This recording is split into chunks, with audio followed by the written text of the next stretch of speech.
आज हम लोग का टॉपिक है वेव ऑप्टिक्स। वेव ऑप्टिक्स में हम लोग क्या पढ़ते हैं? लाइट के प्रोपेगेशन का तरीका, लाइट किस तरह से प्रोपेगेट होती है। जैसे यहाँ पर एक सोर्स ऑफ लाइट है और यहाँ पर डेस्टिनेशन, यहाँ पर इसने यहाँ पहुँचना है, यहाँ पर मीडियम है। यहाँ जो भी डिस्टरबेंस होता है उस डिस्टरबेंस को यहाँ पहुँचना है। उसके दो तरीके हो सकते हैं। एक तो ये है कि यहाँ पर जो ये मटेरियल है, जो पार्टिकल है या जो मीडियम का टुकड़ा है, वो मीडियम का टुकड़ा यहाँ से उठे और गोली जैसे चले और जाकर इसको ऐसे हिट करे। इसके पास एनर्जी होगी हाफ mv² या किसी भी तरह की एनर्जी इसके पास होगी। वो एनर्जी लेके ये यहाँ जाएगा और इसमें वो एनर्जी आ जाएगी और ये हिलना शुरू कर देगा। अगर इसने मूव करना शुरू कर दिया, दैट मीन्स इसके पास एनर्जी आ गई। This is one way of propagation of energy. दूसरा रास्ता क्या हो सकता है? दूसरा रास्ता वो है जो हम पानी में देखते हैं। पानी में कैसे? यहाँ पर पानी भरा हुआ है और यहाँ पर एक लकड़ी का टुकड़ा वुडन पैड यहाँ पे तैर रहा है।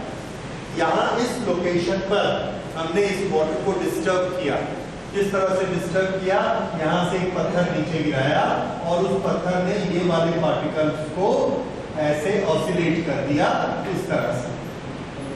So this starts oscillating. अगर ये पार्टिकल ऑसिलेट होना शुरू होता है तो ये नेक्स्ट पार्टिकल को ऑसिलेट करेगा, क्योंकि इलेक्ट्रिसिटी से सब पार्टिकल आपस में इंटरमॉलिक्यूलर फोर्स से जुड़े हुए। ये इसको ऑसिलेट करेगा, ये इसको करेगा, ये इसको करेगा, ये पार्टिकल इधर चलते नहीं जाएगा। ऐसे ऑसिलेट करते करते लास्ट में जब ये पार्टिकल ऑसिलेट होगा तो हम क्या देखते हैं कि ये वाला कंटेनर ऐसे ऊपर नीचे, ये बॉडी ऊपर नीचे होने लगती है। तो हमने यहाँ पर एक मोशन क्रिएट किया था और वो मोशन यहाँ पर पहुंच गया। ये मोशन किस तरीके से पहुंचा? तो ये मोशन हमने देखा वाटर में, हमने वेव्स क्रिएट की। वाटर की वेव्स को अगर हम ऊपर से देखेंगे टॉप व्यू तो हमको ऐसा दिखेगा। यहाँ हमने डिस्टरबेंस क्रिएट किया और ऐसे ये उसकी वेव्स आगे बढ़ते जा रही हैं। और इसी वेव को जब हम साइड से देखते हैं, साइड से देखते हैं तो साइड व्यू हमको कैसा दिखता है? साइड से देखेंगे तो ये जगह नीची दिखेगी, ये जगह ऊंची दिखेगी, फिर यहाँ पर वाटर नीचे दिखेगा, यहाँ वाटर ऊपर दिखेगा, यहाँ नीचे दिखेगा, ऊपर दिखेगा। ये हमने देखा। इसको जब साइड व्यू बनाएंगे तो साइड व्यू इसका ऐसा बनेगा। इसलिए ये इंडिकेटर डायग्राम बन गया वेव मोशन का। इस वेव मोशन में चल के यहाँ के डिस्टरबेंस ने यहाँ पर इस ऑब्जेक्ट को हिला दिया। इसमें मीडियम को चलने की जरूरत नहीं पड़ी और ये एनर्जी एक जगह से दूसरी जगह पहुंच गई। यहाँ पर एक पार्टिकल गया था, उसने जाकर हिट किया और इसको मूव करा दिया। ये कैसा गया? Straight line. तो ये जो नेचर होता है ये मटेरियल का नेचर होता है। ये इस तरह से एनर्जी पहुंचाने के हमारे पास दो तरीके हैं। शुरू में जब लाइट के बारे में स्टडी चालू हुई तो न्यूटन ने जो अपनी स्टडीज की थी, न्यूटन मेनली मैकेनिक्स के मास्टर थे। Kinematics, dynamics, work, power, energy, ये सब चीजें उनकी स्पेशलिटी थी। तो उन्होंने लाइट एनर्जी को भी उसी फॉर्मेट में ही लिया। किस तरह से कि ये एक कॉर्पसूल्स होते हैं, कॉर्पसूल्स मींस एक पैकेट, और उन्होंने उससे कॉर्पस्कुलर थ्योरी बनाई। Corpuscular theory by Newton. ये उन्होंने बताया कि ये लाइट कॉर्पस्कुलस है और ये यहाँ से वेलोसिटी लेके चलते हैं और यहाँ से गए उस बॉल में जाके वो कॉर्पस्कुलर पड़ा। तो ये जो लाइट की एनर्जी है जो बल्ब से निकली है इस दीवार पर गई और ये बॉल को इसने एनर्जी दी तो ये बॉल चमकने लगी। इस तरह से यहाँ तक लाइट जाती है और उसके बाद नेचर में जितने फिनोमिना होते थे उन्होंने उसको एक्सप्लेन करना शुरू किया। किस तरह के फिनोमिना होते थे कि मिरर में हमको अपना फेस दिखता है, that is reflection of light. तो उन्होंने बताया कि कैरम बोर्ड में देखिए, हम एक स्ट्राइकर को हिट करते हैं, वो मास इनटू वेलोसिटी मोमेंटम लेके जाता है, सामने से टकराएगा और रिफ्लेक्शन होगा। उस रिएक्शन के कारण ये वापस मुड़ेगा, फिर से उसी वेलोसिटी पे आएगा और उस समय angle of incident is equal to angle of reflection हो जाता है। ये उन्होंने मैकेनिक्स में प्रूफ करके दिखाया और बोला कि लाइट के कॉर्पस्कल्स भी ऐसे ही बिहेव करते हैं। ये उन्होंने थ्योरी रिफ्लेक्शन की बनाई और रिफ्लेक्शन मिरर से करके दिखाया, कैरम बोर्ड के स्ट्राइकर से किया, बिलियर्ड से किया, किसी भी चीज से किया, सेम चीज होती है, प्रूफ हो गया। उसके बाद उन्होंने दूसरे भी चीजें एक्सप्लेन करके बताई कि अगर एक कॉर्पस्कल ऐसे जाता है और उसको यहाँ पर दूसरा मीडियम मिलता है, ये ऐसे आया और यहाँ पर दूसरा मीडियम मिला, तो इसको जो सीधा जाना चाहिए था, अगर ये मीडियम इस मीडियम से डेंसर है, ज्यादा मोटा मीडियम है, तो इधर से इसको ज्यादा रेसिस्टेंस मिलता है। तो जो ऑब्जेक्ट ऐसे जा रहा है, जब उसको इधर से ज्यादा रेसिस्टेंस मिलेगा तो वो ऐसे मुड़ जाएगा। ये उन्होंने अपने रिएक्शन से बनाकर दिखाया और क्या प्रूफ कर दिया कि दूसरे मीडियम में जब लाइट रे जाएगी तो अपना रास्ता छोड़ के थोड़ा सा मुड़ जाएगी, because of this opposite resistance of the denser medium.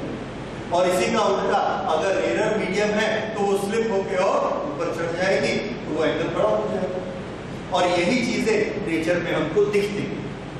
तो थ्योरी से भी उन्होंने प्रूफ किया और नेचर में उसको लैब में दिखाया।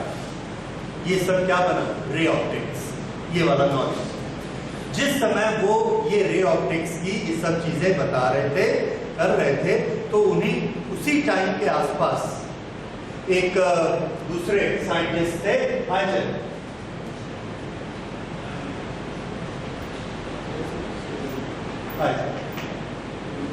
हाइजन ने दूसरी थ्योरी बनाई।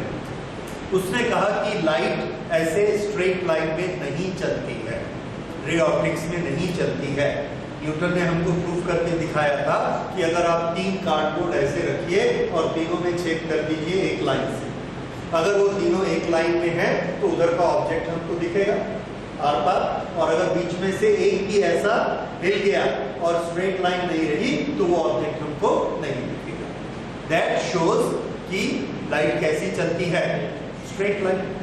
तो सारी चीजें उन्होंने प्रूफ कर दी कि लाइट कैसी चलती है, स्ट्रेट लाइन में चलती है, उसी के कारण रिफ्लेक्शन, उसके कारण रिफ्रैक्शन, ये सारे फिनोमिना ये थ्योरी एस्टैब्लिश की। लेकिन हाइजन का कहना दूसरा था। उन्होंने कहा था कि लाइट एक एनर्जी है, एक डिस्टरबेंस है, और जो सोर्स से निकलता है तो चारों तरफ पानी की लहरों जैसा फैलता है। चारों तरफ क्या? आठों तरफ फैलता है, यानी एक स्फीयर जैसे ऐसे फैलता है, जिस तरह से पानी करता है। और उन्होंने इसका बड़ा अच्छा एग्जाम्पल दिया। एग्जाम्पल हम सबको कन्विंस करता है। किस तरह का एग्जाम्पल दिया? पानी की वेव्स जो चलती हैं, ये जो लाइट चलती है स्ट्रेट और जो पानी की वेव्स चलती हैं, इन दोनों में एक डिफरेंस होता है। उस डिफरेंस को मार्क करिए। अगर हमने इसके सामने से, इस दरवाजे के बाहर से इस तरफ मुंह करके गन चलाई, गोली चलाई, तो क्या वो कभी गोली वहां पड़ सकती है? Answer is no. क्यों? क्योंकि गोली स्ट्रेट लाइन में चलती है। वो बुलेट ऐसी स्ट्रेट लाइन में चलेगी और इस दीवार को हिट करेगी, उधर कभी नहीं जाएगी। So according to Newton's theory, the light coming from that source should go and light up this area and should not light up that area. उस एरिया में लाइट नहीं पहुंचनी चाहिए, ठीक है? और उसके उधर और अगर कोई अंदर एरिया है तो वहां भी नहीं पहुंचनी चाहिए। तो ये एक रूम है,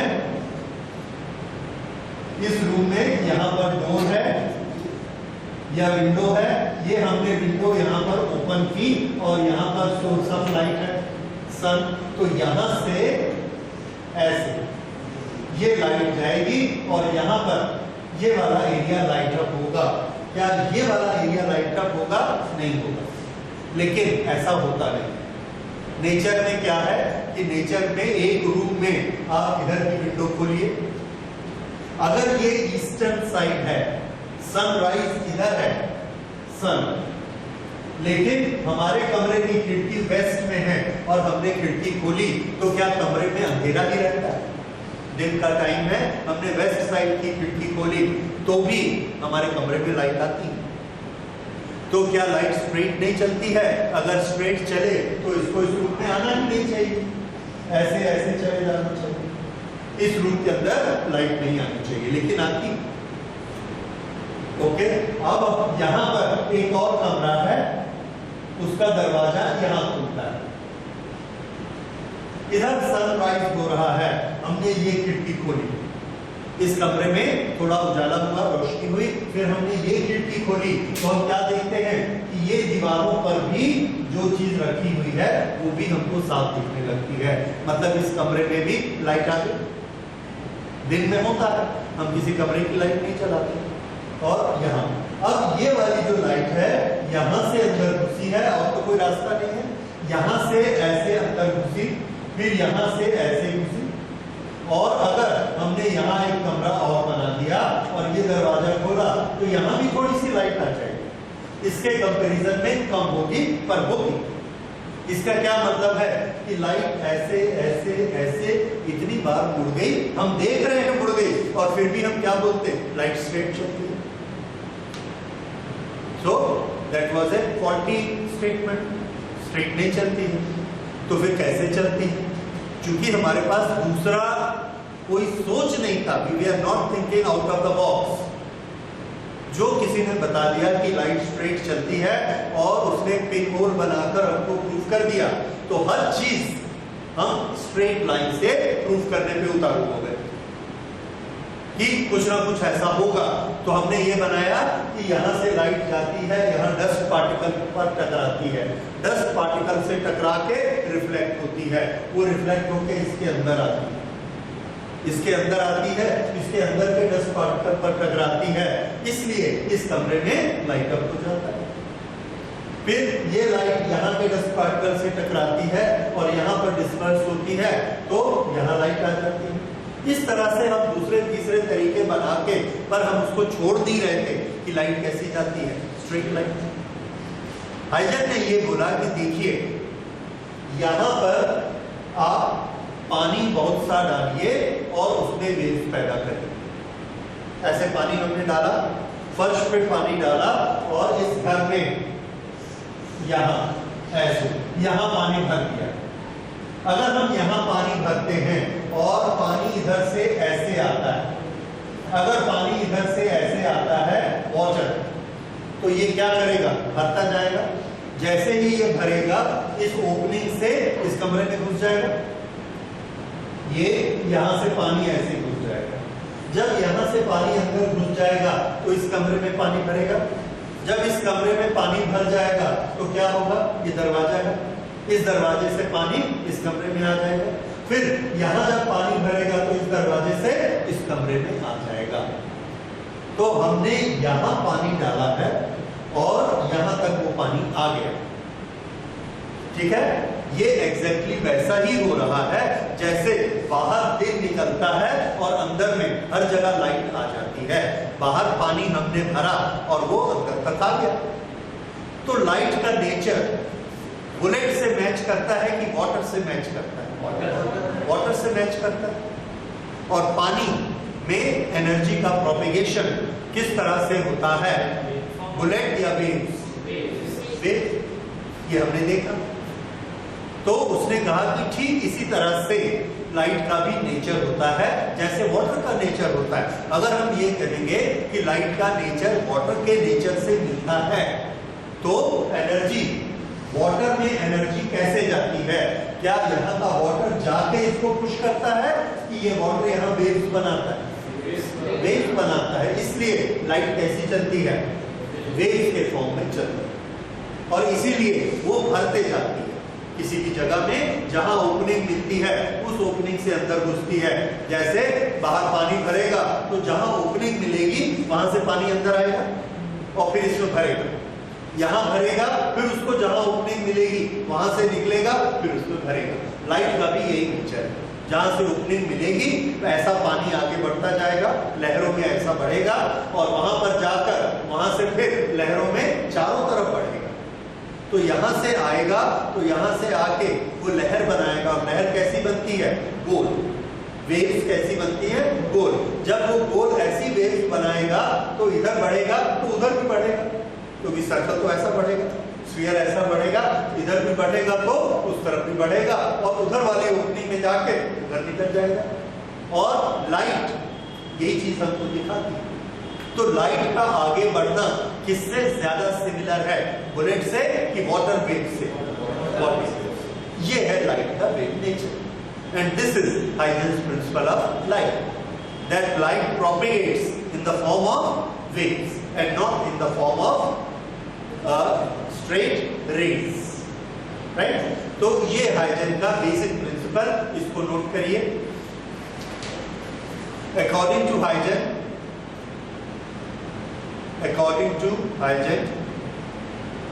the light energy propagates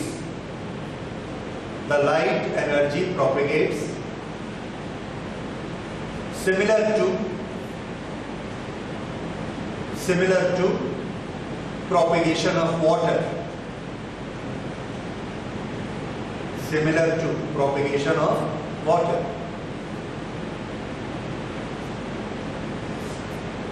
Full stop. In water, the energy propagates in the form of waves.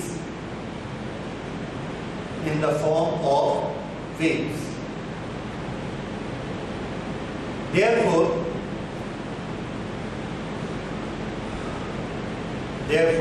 light energy also propagate in the forms of waves.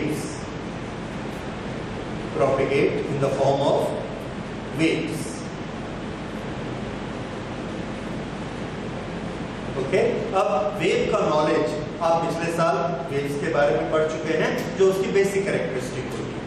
क्या क्या बेसिक कैरेक्टरिस्टिक होती है? वेव के पास एक वेलोसिटी होती है, जितनी स्पीड से वो एनर्जी को एक जगह से दूसरी जगह ले जाती है। वेव में क्रेस्ट होते हैं, ट्रफ होते हैं ट्रांसवर्स वेव में, और उसकी वेव लेंथ होती है क्रेस्ट टू क्रेस्ट, उसकी एक फ्रीक्वेंसी होती है, एक सेकंड में उसके जितने साइकिल होते हैं दैट इज फ्रीक्वेंसी, वो उसकी फ्रीक्वेंसी भी होती है। तो ये सारे उसके बेसिक कैरेक्टरिस्टिक है। तो अगर लाइट वेव के फॉर्म में होती है तो लाइट के पास भी ये सब कैरेक्टरिस्टिक होते हैं, ठीक है। लाइट की वेव हम कहेंगे। अब इसने एक और वर्ड को बहुत यूज किया and that is known as wave front. So now we will see what is meant by a wave front. तो देखिए वेव फ्रंट क्या होता है।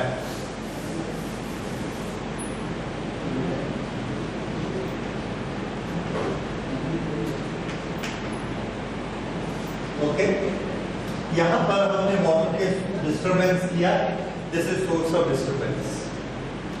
यहां से ये लहरें उठती हैं। अब वेव में हमारा नॉलेज क्या कहता है?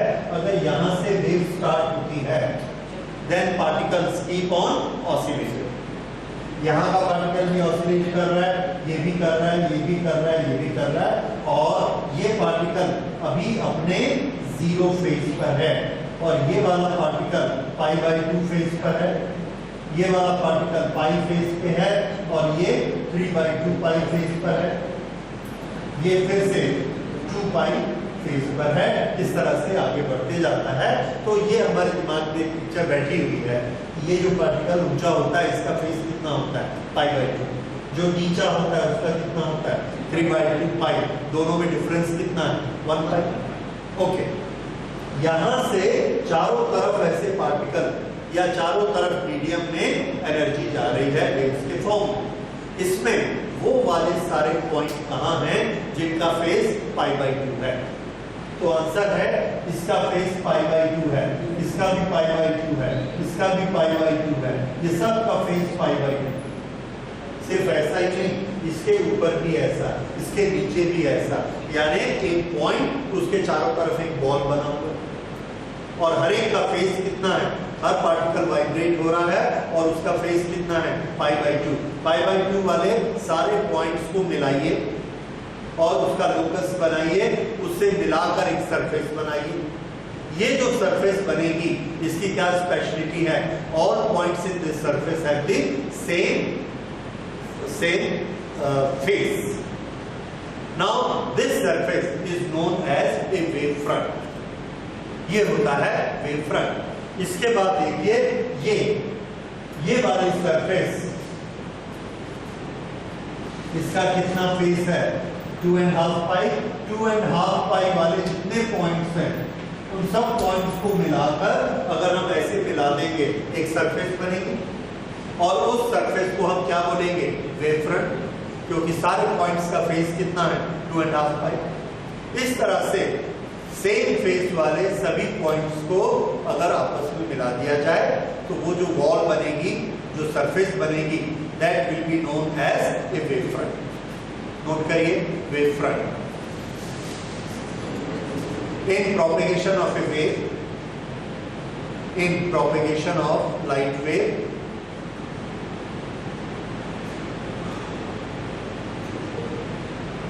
a surface made by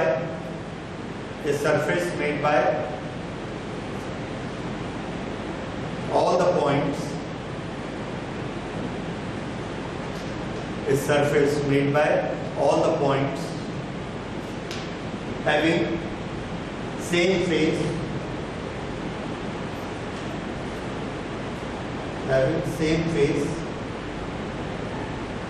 or is known as a wave front. Is known as a wave front.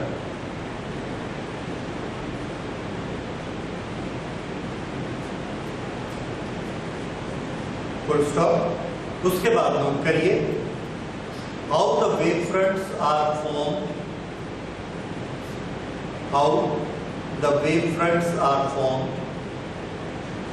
And how they proceed,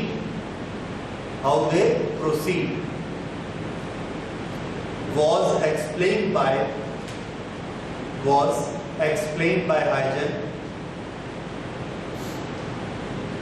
explained by Huygens with the principles known as Huygens principle.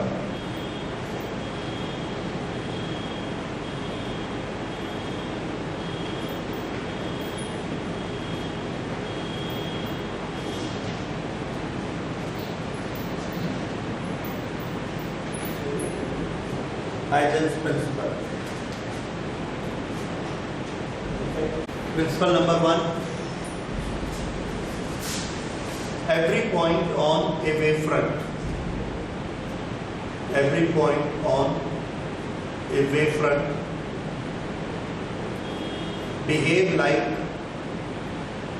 behaves like a secondary source of wave.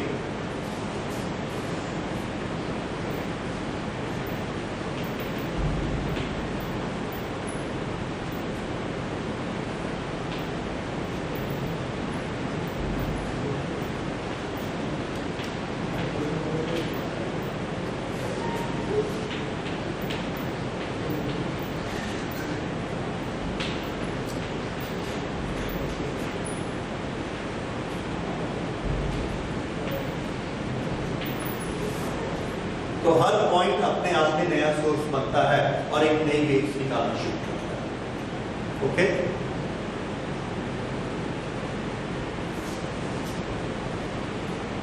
उसके बाद second,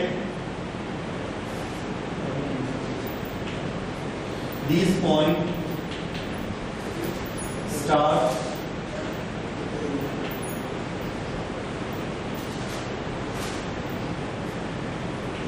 making their own wavelets.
As the wave by primary source. Secondary source भी जो wave बनाता है वो wave कैसी होती है? एग्जैक्टली वैसी ही होती है जैसी प्राइमरी सोर्स वेव बनाता है। उसी वेलोसिटी से चलेगी, उसी कलर की होगी, वही वेवलेंथ, वही फ्रीक्वेंसी, सब कुछ वही, कोई अंतर नहीं है अगर प्राइमरी सोर्स ने वेव बनाई है या सेकेंडरी से बनाई है, वेव दोनों एक समान होंगे। उसके बाद थर्ड वेवलेट्स, लेट्स मतलब छोटा, वेवलेट्स मींस छोटी सी वेव बनाना शुरू करता है। Okay, then point number 3,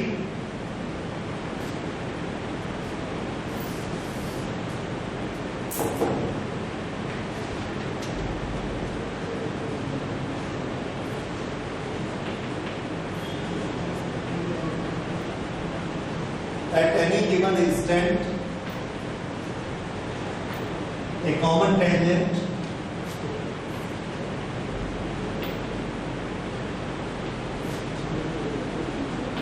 at any given instant a common tangent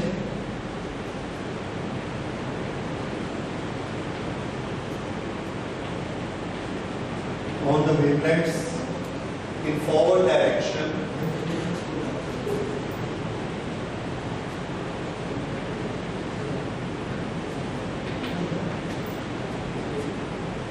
gives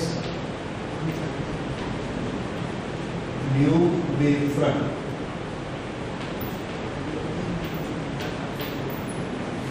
Gives new wavefront.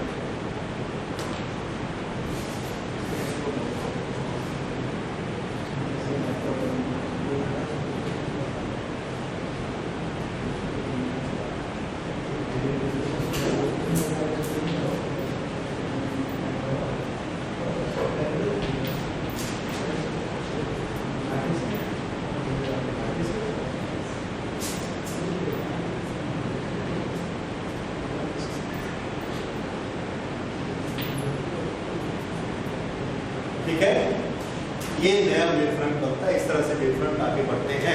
अब इसका ज्योमेट्रिकल एक्सप्लेनेशन देखिए। We will make it here. ये एक सोर्स है, इस सोर्स ने एट एनी गिवन टाइम एक वेवफ्रंट बनाया, दैट वेवफ्रंट इज दिस। इस वेवफ्रंट का आपको बात नहीं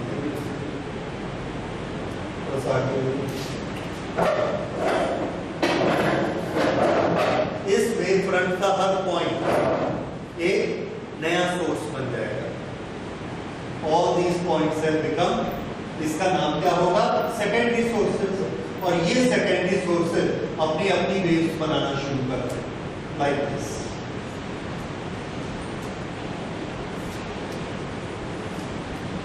इस तरह से ये सब अपनी वेव्स बनाना शुरू करते हैं। इन वेव्स की velocity, wavelength, frequency, color, everything is same as made by this primary source. ये secondary sources ने अपनी wavelets बनाई। ये every point on the wavefront behave like a secondary source हो गया। इसने क्या किया? Start making their own wavelets। ये wavelets इसकी बनी। उसके बाद थर्ड क्या है? At any given time a common tangent, यहां पर इन सब की हमने ऐसे कॉमन टेंजेंट बनाए फॉरवर्ड डायरेक्शन में। इधर पीछे नहीं बनाना है, फॉरवर्ड डायरेक्शन। ये कॉमन टेंजेंट, ये कॉमन टेंजेंट क्या बना? नया wave front. This is a new wave front. किस तरह का वेव फ्रंट होगा ये कॉमन टेंजेंट का? देखिए, आप लोगों ने सीताफल देखा है? सीताफल में बहुत सारे दाने रहते हैं। ये सब सोचिए वेव फ्रंट। उसके सेंटर में एक प्राइमरी सोर्स है, उसने पहले एक सरफेस बनाई और उसमें से हर सरफेस ने अपनी अपनी वेव शुरू की। वो वैसे दाने दाने बन जाएंगे। अब उसके ऊपर हमने एक पॉलीथीन कस के लपेटा। वो पॉलीथीन हर एक दाने के ऊपर से ऐसे निकलेगा, टच करते हुए वो क्या बना? इस surface which is tangential to a wavelet. अब वो जो पॉलीथीन की सरफेस है, that surface will be known as new wavefront। नया वेवफ्रंट बना। फिर क्या होगा?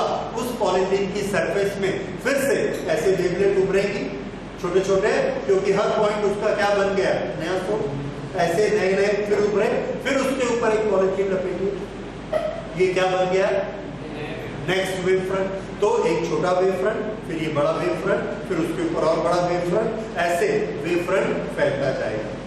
कैसा दिखता है ये वेव फ्रंट फैलता हुआ, उस तरह से दिखता है जैसे हमने एक बैलून लिया, स्फेरिकल बैलून, और उसमें हवा डाली।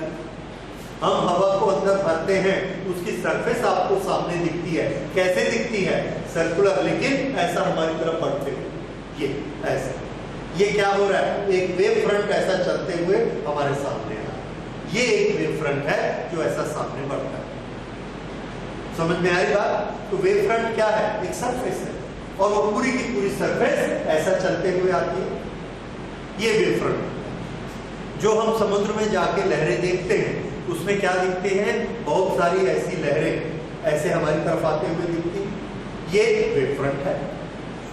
ये वेव फ्रंट पहले वहां बनता है, फिर वेव फ्रंट यहां बनता है, फिर वेव फ्रंट यहां बनता है, फिर यहां बनता है, फिर यहां बनता है, फिर यहां बनता है।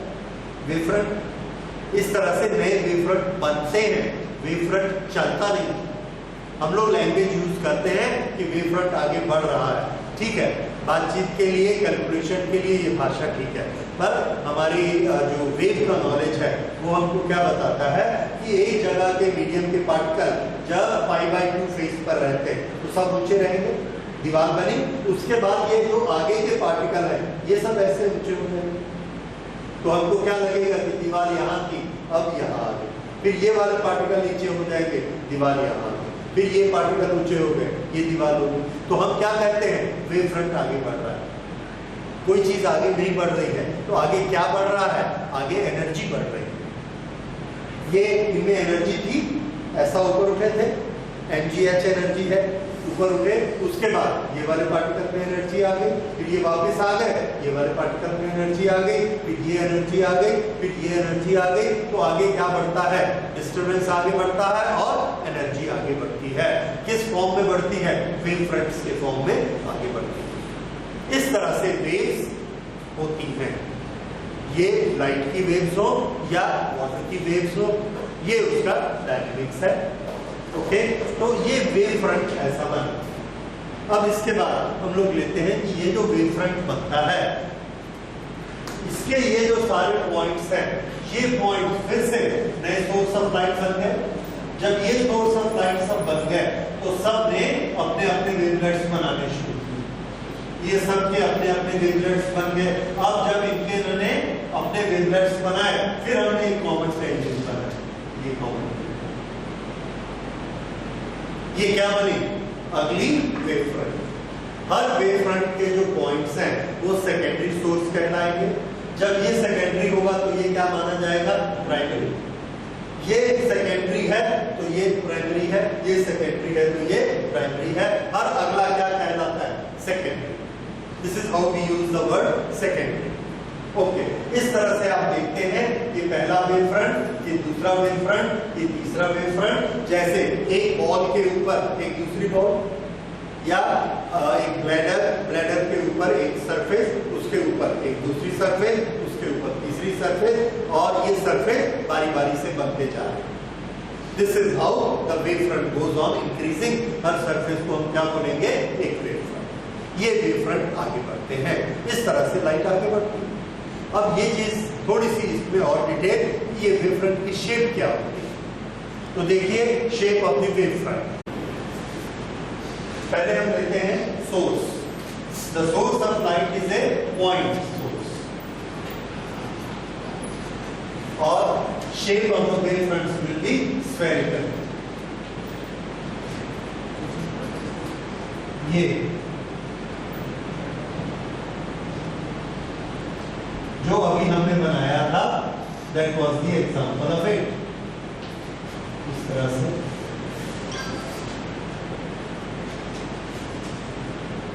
ऐसा बनेगा, उसके बाद फिर ऐसा बनेगा, फिर ऐसा बनेगा। So this will be spherical wave front. अगर सोर्स की शेप लाइन सोर्स है, if line source is the shape like a light, जैसे tube light. Tube light is thick one, we can imagine a very small light, a very thin light. तो उसके front कैसे बनेंगे, किस तरफ फैलेंगे? Light के लिए थोड़ा सा याद करिए, हम लोग फूलों का हार बनाते हैं, उसके लिए एक धागा लिया, एक धागे में हमने सुई धागे से ऐसे फूल डाल दिया, उस धागे का हर पॉइंट सोचिए एक नया source of wave, secondary source. तो सोर्स कैसे हो गए? In line, that is linear source of light. Her source ने अपना अपना एक वेवलेट बनाया। वेवलेट ऐसे बना, कैसे बना? जैसे उसमें हमने एक फूल को डाला, एक फूल, उसके ऊपर दूसरा, उसके ऊपर तीसरा, उसके ऊपर चौथा, पांचवा। अब एक पेपर लेके कॉमन टेंजेंट बनाइए, सबको ऐसा लपेटा तो वो पेपर की शेप में बन जाएगा cylinder, that will B A cylindrical shape. और वो क्या है? हर एक पे टेंजेंट।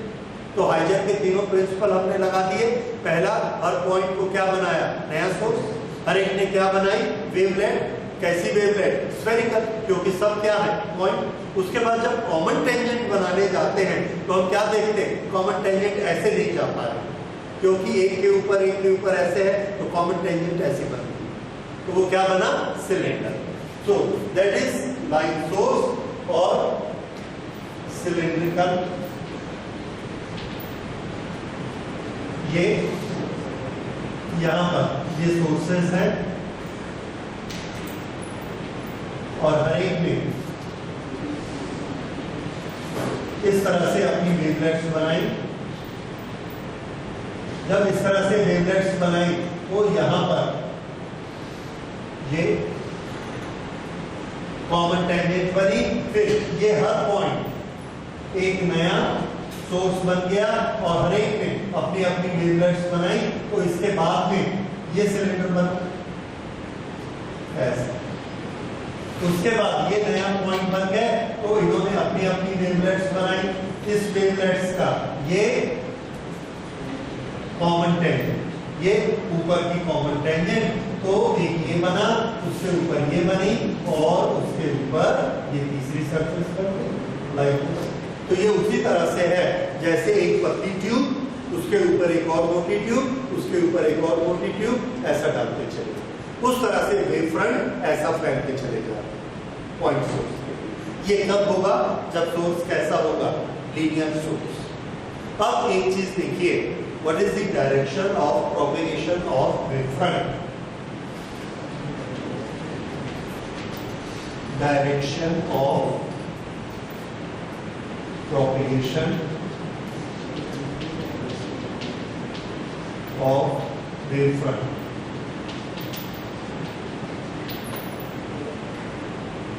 एक पॉइंट सोर्स है, उसके ऊपर एक छोटा सा बॉल बना, फिर और बड़ा बॉल बना, फिर और बड़ा बॉल बना, फिर और बड़ा बॉल बना। तो ये वेव फ्रंट किस तरफ जा रहा है? तो आंसर है, ऊपर से देखेंगे तो इधर जा रहा है, इधर से देखेंगे तो इधर जा रहा है, इधर देखेंगे तो इधर जा रहा है। तो उसको हम बनाते हैं कि वो ऐसे जा रहा है।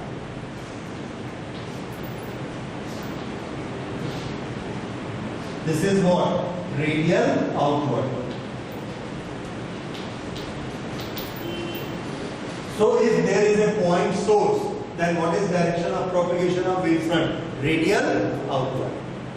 अब एक और नई चीज या पुरानी चीज, ये जो direction of propagation of wave front होती है, ये बेसिकली वही चीज है जिसको हम रे ऑफ लाइट कहते हैं।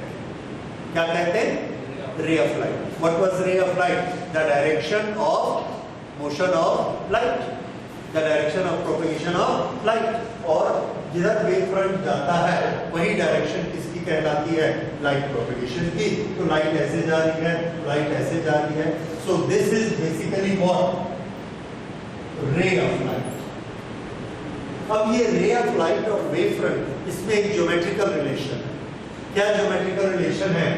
दिस इज रेडियल और ये उसकी सरफेस है, ये एंगल कितना होगा? 90। So wave front and its corresponding ray, they are always at right angle to each other. ठीक है? इससे क्या होगा? इससे ये होगा कि अगर आपको हम वेव फ्रंट बनाकर दें तो आप रे की डायरेक्शन बता सकते हो। रे कैसी होगी? Perpendicular to the wave front. और रे इंडिकेट क्या करेगी?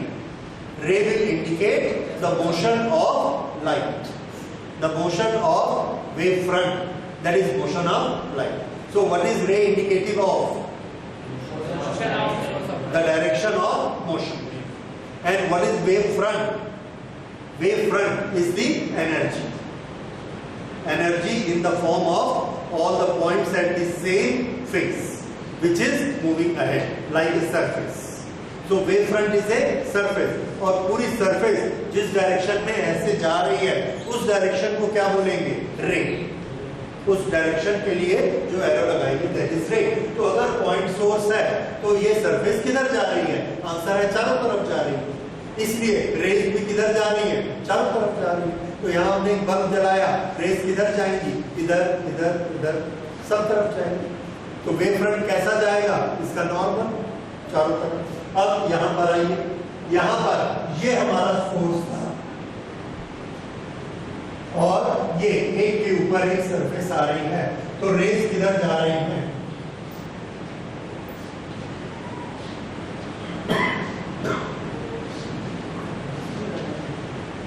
रेडियली आउटवर्ड, पर ऊपर और नीचे नहीं जाएंगे। ये इसकी रेज है। कैसी रेज होंगी ये? जिस तरह से आप देखते हैं हेयर ब्रश होता है, हेयर ब्रश में सभी उसके हेयर्स कैसे रहते हैं? ये रहेगा और इस पे सब हेयर ऐसे निकले रहेंगे। ये हेयर ऐसे नहीं होंगे, ठीक है? Perpendicular to the axis. So all the rays will be perpendicular to the axis. Okay, ये इसमें रहता है। अब तीसरी तरह का वेव फ्रंट देखिए, that is most important wave front.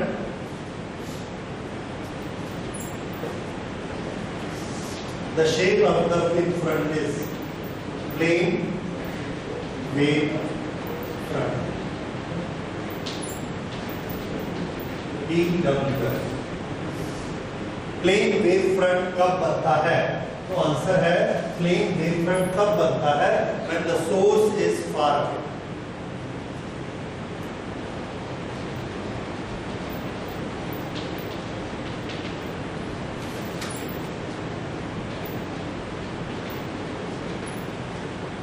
जैसे sun is a source of light and it is far away from the earth. Far away होने से क्या होता है?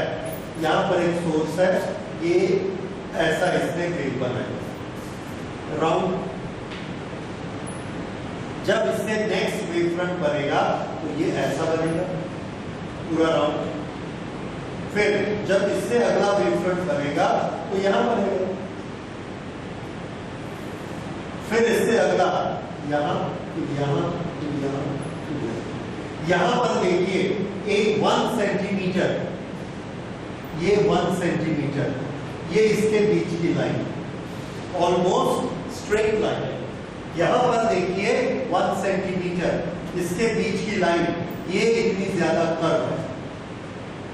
So the curvature is more here and it is tending to become plane, क्योंकि ये बड़ा होते जा रहा है।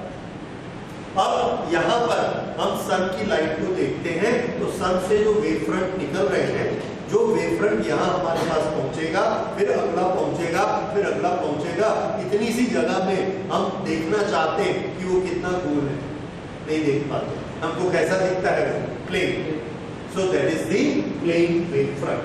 सो when the source is far away, हजारों मील हम इससे दूर चले गए, तो यहाँ का वेव फ्रंट कैसा हो जाता है? Straight, and that becomes a plane wave front. This is plane wave front. और ये आगे बढ़ते जाता है, इसकी डायरेक्शन ऑफ प्रोपेगेशन ऐसी। इसके बाजू वाले पॉइंट की ऐसी है, क्योंकि ये भी यहीं से आ रहा है। तो प्लेन वेव फ्रंट को हम इस तरह से शो कर सकते हैं।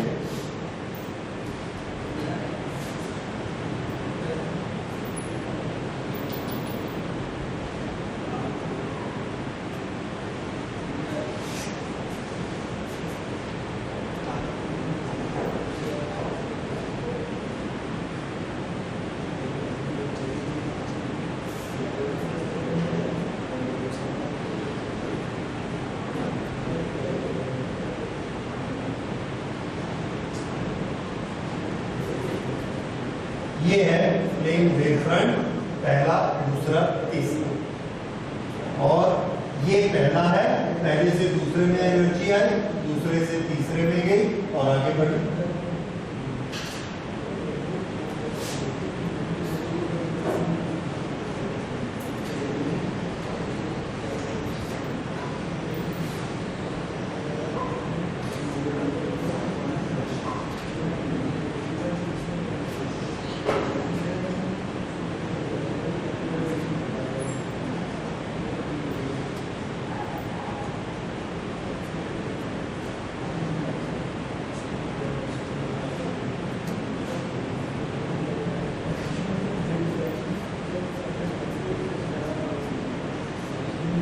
तो ये प्लेन वेव फ्रंट है।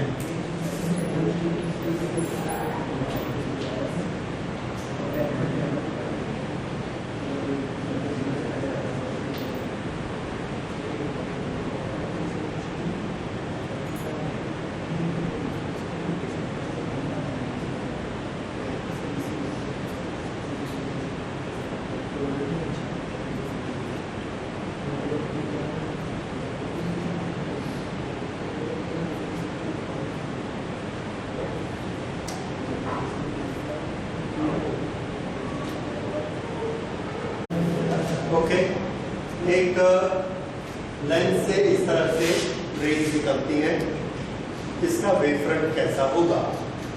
तो यहां पर आप बनाइए नॉर्मल नॉर्मल नॉर्मल।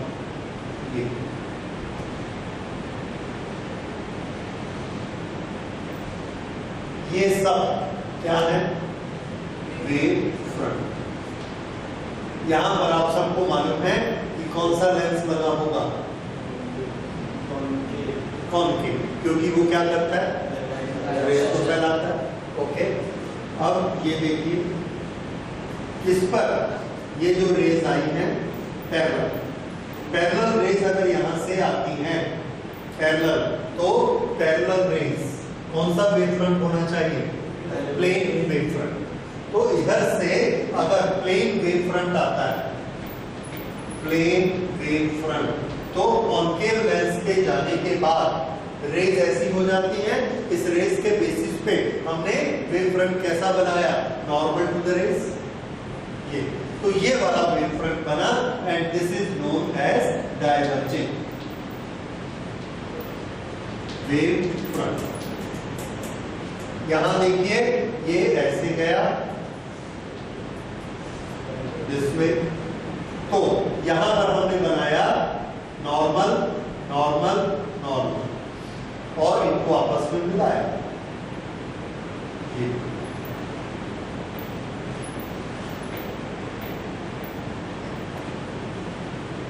इस तरह से ये वेव फ्रंट यहां इतना बड़ा था और इधर जाते जाते छोटा हो गया। So this is known as converging wave front.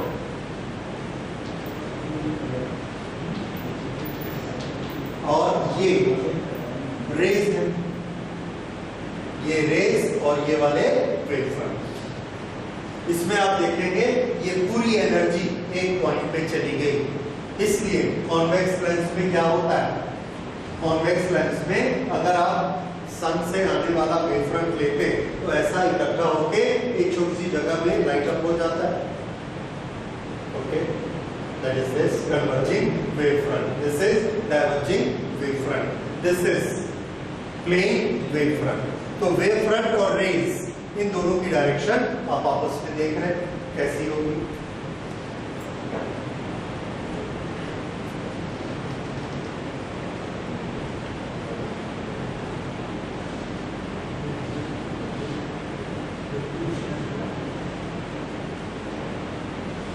एक प्रिज्म में देखिए, ये रे डायग्राम है प्रिज्म के लिए। अगर ये रे डायग्राम है तो आप वेव फ्रंट का डायग्राम कैसे बनाएंगे? इस पर नॉर्मल बना के ये आया, ये वेव फ्रंट, ये ऐसा आगे बढ़ रहे हैं, फिर इसके अंदर जाके वेव फ्रंट ऐसा हो गया, फिर बाहर निकला तो वेव फ्रंट ऐसा हो गया। ये वेव फ्रंट किसमें से गया? प्रिज्म में से। तो आपको एक चीज मालूम होनी चाहिए, या तो रे का डायग्राम या वेव फ्रंट का डायग्राम, उससे फिर आप दूसरी चीज बना सकते हो नॉर्मल का। So this is wave front through a prism. ऐसा क्यों होता है कि हम लोग रिफ्रैक्शन करने के बाद में करेंगे। तो अब इसके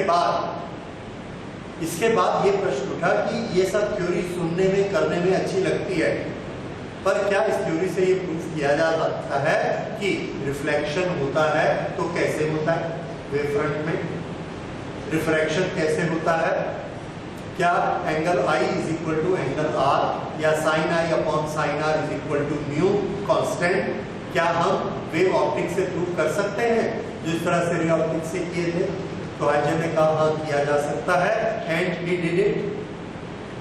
और उसको अब हम लोग अगले लेक्चर में स्टडी करेंगे कि किस तरह से इससे रिफ्लेक्शन और रिफ्रैक्शन इन दोनों के रूल हम बना सकते हैं with the help of wave optics.